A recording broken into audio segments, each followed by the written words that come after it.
2005 saw a change in the F1 order. So where will 2006 lead? The season may last from March until October, but in reality, Formula One is a sport that never stops. Renault promised an aggressive defence of the team's double world championship at their launch in Monaco. Complacency has no place in the team, and the focus remains clear. The motivation is everything, and I love the job I'm doing. This is my way to do in Formula One. You know, I'm very motivated, and I love it. And what about their chances for this season? Last year, in January, when we had the launch of the 25, it was impossible to think to be the world champion, and now we are here sitting talking about this, and maybe yes, why not? We start the season with the car number 1 and number 2. Look like for the moment we are the best, and I think so for the moment in 2 months, I think so we're still the best. McLaren came close to both titles last year, but they have to take things up a step to seal the job in 2006. Reliability was a real issue last season and cost them victory on more than one occasion.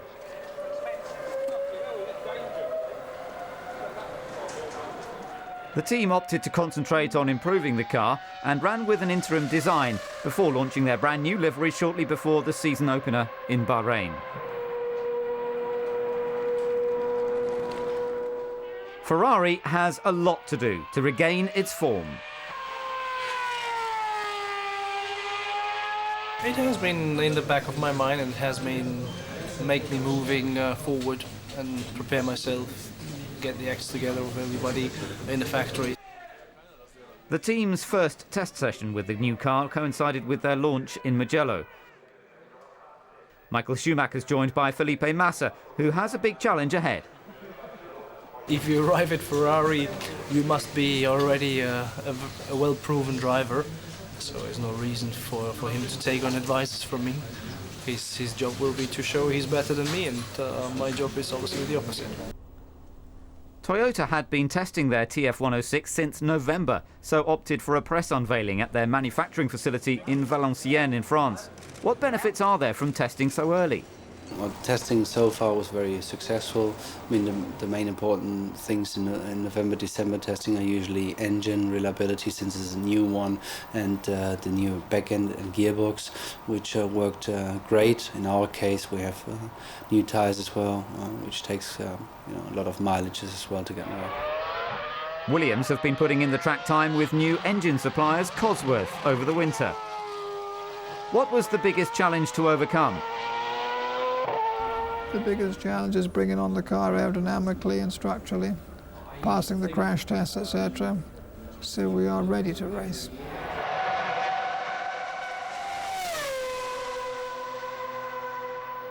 Honda used the Barcelona test in January to unveil the RA106.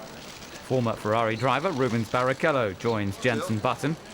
How are they getting on? Jenson and Rubens have worked well together from the start. There's huge respect for each other, but they're both decent human beings. They seem to get on extremely well. They drive in a similar fashion. They're very, very smooth, natural drivers. And really the job is for Rubens to push Jenson, Jenson to push Rubens, and they both end up in a higher position than they would have otherwise. And that's the process that we've got to manage. BMW take over Sauber and go to popular test track Valencia to launch a whole new era. Many old faces remain, but it's a fresh start for the team. It feels great, certainly an exciting day for the team. It is a presentation of the new team, the drivers, the partners, and obviously the new car. And all the engineers especially are very nervous about this afternoon when the car will be at the track for the first time. How have the drivers adapted? I have quite a good feeling, but unfortunately that can lead you in the wrong direction sometimes. In the end, the stopwatch will decide. BMW Sauber are not the only team to undergo a radical transition over the winter. How much of a change was it for Jordan to become Midland F1 Racing? Well, obviously, the obvious things like colors and names, and a few people, not that many. I mean, maybe 80%, 90% of the team is still the same inside. The car is a big step forward in terms of downforce. We haven't tried it on track, and we don't know how much the other ones have improved. But there will be an improvement. So we shall see during the winter test what we're going to learn with it. What does team principal Colin Collins want to see in 2006? To keep the reliability and to be quicker and to get on a regular basis points. Preparations for 2006 start during the 2005 season, but it's not until winter testing begins that we can see what developments have taken place. Weather is a particular problem for teams and can restrict the amount of track time available.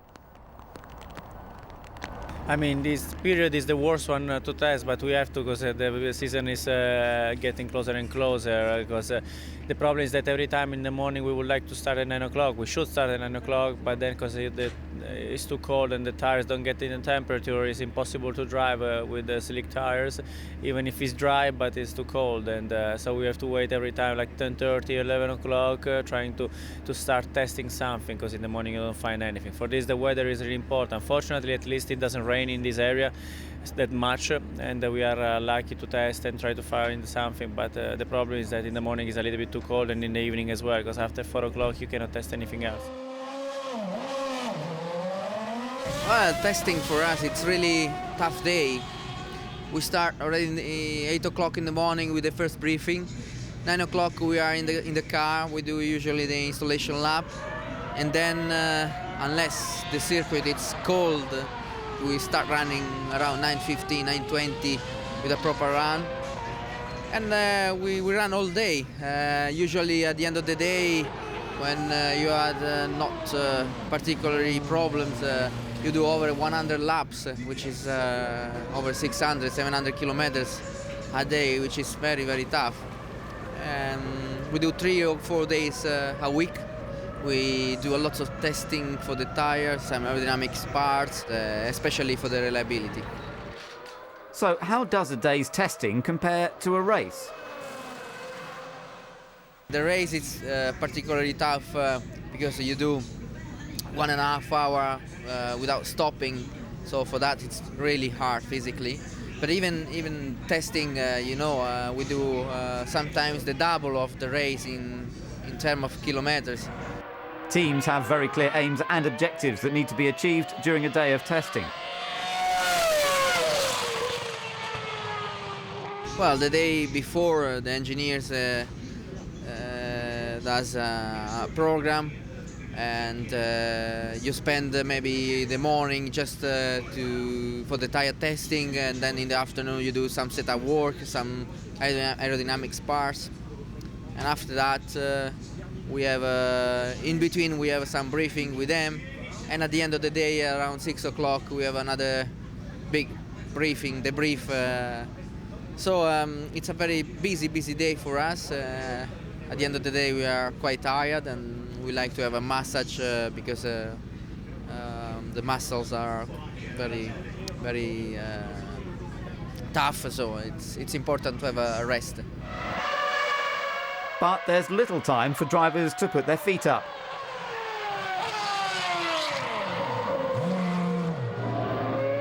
Testing is the time to push the cars to the limit and solve any problems that may have arisen. Reliability is crucial for success in both championships.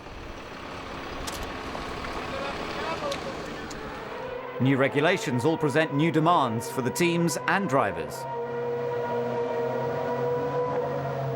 Tyre changes are permitted once more in pit stops. Single lap qualifying is replaced by a new knockout format. But perhaps the most radical change has been the move from V10 to V8 engines. The new engine has had a big impact on the design and development work over the year. The V8 is very different from what we used to have. It creates vibrations above 16,000 RPM, which is the range Formula One engines tend to operate in. And all the engineers are quite busy still to deal with that. Not only the engine guys, but also the car engineers, because the vibrations affect the chassis as well. that was the main challenge on the technology side. Whoever adapts to all of the changes will have the best chance of being champions in 2006. Engine suppliers Cosworth have one of the longest histories in Formula One and renew their partnership with Williams this year. I'd like to think that Cosworth is Formula One to some degree. Next year in 2007 it's our 40th anniversary of our first Formula One win, which was Jim Clark way back in Zandvoort in 1967. So yeah, we've been around a long time, and nice to be back with Williams again. When a lot of people heard about Williams and Cosworth signing up together last season, they were a little sceptical because, you know, they thought that perhaps Williams were past their best and Cosworth were past their best. And all of a sudden, we did really well in the first race, obviously, and Nico did a great job. And then to have him in the points again last weekend was pretty special. And all the doubters, I think, now are beginning to realise that we're a good team. What challenges did the new engine regulations pose? There's been lots of controversy about the V10s versus the V8s. V8s have a lot more inherent vibration than the V10s, so when we're designing the engine in the first place, we had to be very aware of that. But we're one of the few manufacturers who've continued to race V8s in America over the last few years. V10's a lot smoother, but the V8, when you hear that thing revving at 20,000 RPM, it just sends a shiver up your spine. Cosworth has been one of the most successful engine manufacturers in the sport, with a succession of driver and manufacturer titles to its credit. Up till last year, we'd won more Grand Prix than just about any other team or any other engine manufacturer. Ferrari have overtaken us now. I think the last time we won the championship in 1994 with Michael was pretty special. And then the year before that, when Ayrton Senna and Michael were both winning races with Cosworth power, pretty special. I think that Johnny Herbert's win in Nürburgring was special too. What are the aims for the partnership with Williams in 2006? Certainly podiums. Will we get a win? Hopefully. But just being back together after all this time. If we could pull a win for Keith Duckworth, who died at the end of last year, the idea of having a Williams Cosworth up on the podium and put a smile on his face for sure if he was still around. When former F1 driver Aguri Suzuki announced his application to participate in 2006, the paddock was sceptical. Making it to the grid in Bahrain was quite an accomplishment. Only 4 months set up companies, set up team and then build a car, 7 days, 24 hours, very hard job. But anyway, I'm here, no problem. I look after Takuma, but I also have a lot of input on the race engineering side as a whole, helping with test planning as and when we do testing. It's a challenge that I relish. It's quite nice being the master of your own destiny. I think people think that you can magic a car out of thin air and spend a couple of months preparing a team and going to the first race. Even with the donor chassis that we had from Arrow's days, there was still an immense amount of work to get the team ready. We were still preparing on Thursday prior to the race, so there was still a lot of work to do. It's been so far fantastic, I think. I mean, some races obviously been disappointed, some races it's caught me a really good surprise, especially Melbourne. I was really enjoyed to race with other people, especially in a very fast car other people had. The SA06 chassis is only half of a new chassis. It's the new rear end, which incorporates the Honda quick shift gearbox. We have new rear suspension and a new aero package, so it's been a major step forward in terms of the performance of the car. In Germany, yes, car performed very well, considering we didn't have any testing. We just literally done a shakedown on a Friday, and just do 2 sessions of testing and go straight out to the qualifying and splitting the mid-runs car, which is means something a lot for us. My team is in Japanese team because I'm Japanese. But also I'm very happy to join in Taku and some Japanese driver.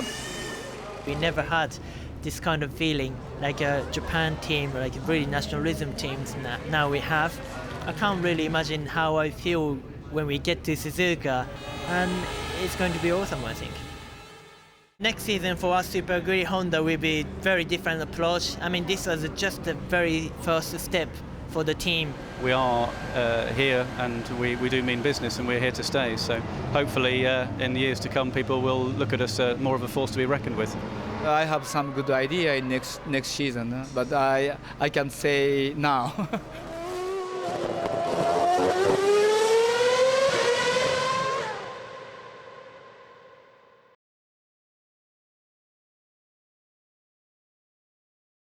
This is a circuit on which many World Championships have been decided. This is where Michael stalled, went to the back of the grid. All Mika had to do was stay out of trouble, stay in the points. He drove so remarkably cautiously for the whole race, keeping out of trouble. And then Michael, I think, hit a curb, damaged his car, had a puncture and retired. At that point, Mika was effectively world champion. Quite a way down the field, third, fourth or fifth.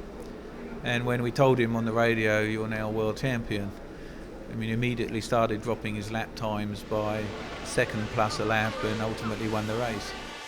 These are the magic moments when you're able to share in someone else's success. We are a team, so you feel very much as a team that you win. But in truth, obviously the driver is the hero, the driver is the one that stands on the podium and takes the accolade, and rightly so. But still, the emotional rush that you get, and of course the legendary log cabin, which is always, is often seen World Championship celebrations. All of these things are linked into the, very colourful circuit.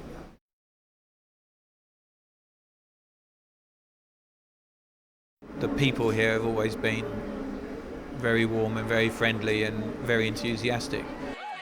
Their passion, it not only makes you good, but it does make you smile, because they are so over the top in expressing their enthusiasm. It takes you back to your childhood, really. They're very often, almost ecstatic with their enthusiasm, just like a young child opening a Christmas present.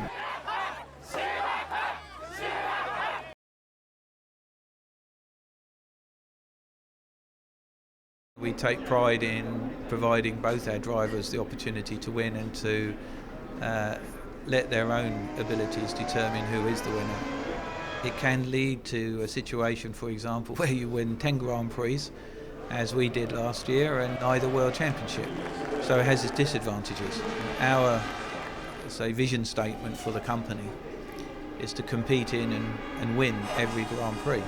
That is a first and foremost goal. It is not to win World Championships, it is to win Grand Prix. And it's great if you win World Championships in the process of achieving that goal, but I just consider those, the championships a bonus over the primary goal, which is to win as many races as possible.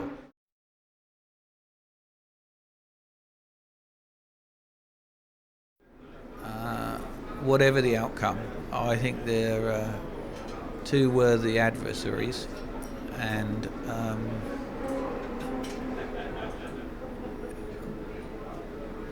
I have a choice, understandably, but I would have liked it to have been a little less controversial. But maybe I live in a world of my own when it comes to seeking that level of perfection.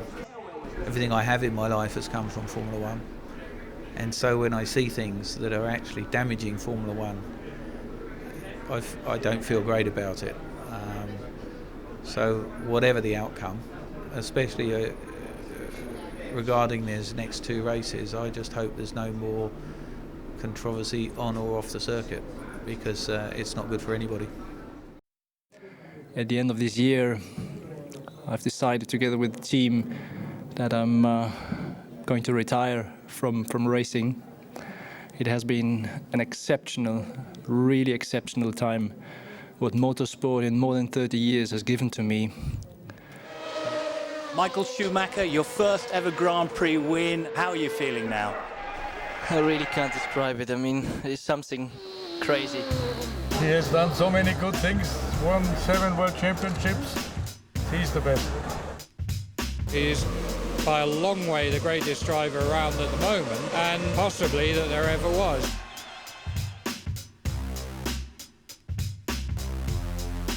I believe it was 96 where he won in Barcelona. He didn't have the best car on the track by a mile, but he won by a mile. If anyone would have asked me how much I would bet on this, I wouldn't have even bet a penny on it. When I overtook Michael was a great memories, you know. We had some good time in the racetrack.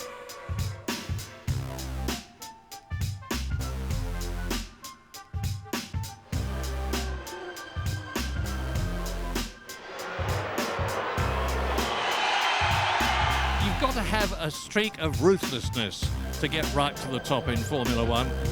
He's certainly got it.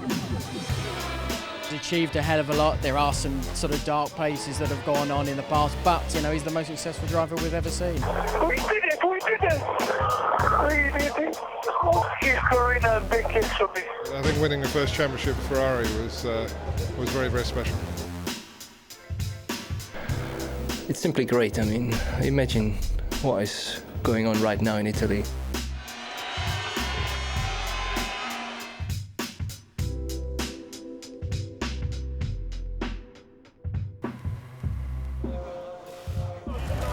We see the other side of Michael that maybe a lot of people don't see.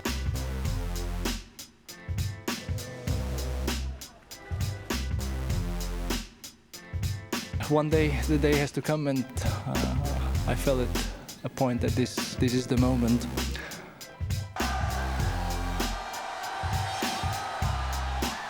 And I want to thank everybody who has been on my way or supporting me at all stages. There have been a lot of people. Thank you very much.